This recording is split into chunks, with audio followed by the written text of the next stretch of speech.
Қайырлы күн, менің каналыма қош келдіңіздер. Бүгін мен сіздерге духовкада пісірілетін тауық қанаттары рецептімен бөлісетін боламын. Видеоның соңына дейін қарап, менің каналыма тіркеліп, жанындағы қоңырау белгісін басып қойыңыз.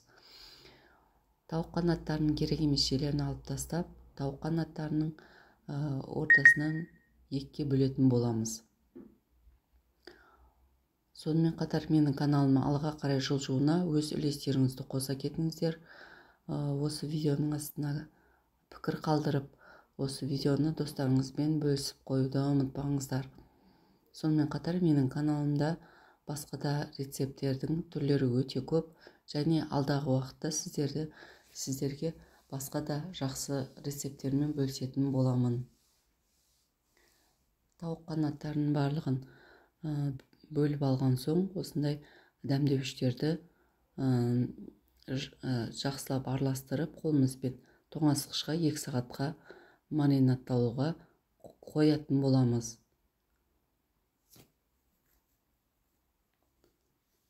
Екі сағаттан кейін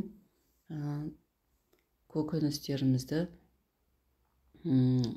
картоп, пияз, сарымсақты жақсылап ашып алып, бөліктерге бөліп, тауық қанаттарымен бірге пісіретін боламыз.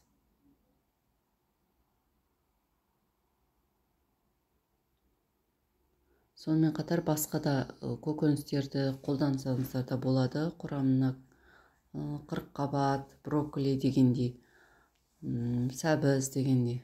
Сонда дәмі одан да әдемі болады. Осылайынан татымына қарай тұз және сұйық май құйып, қасықпен жақсылап араластырамыз. Алдын ала духовкамызды қыздырып алатын боламыз.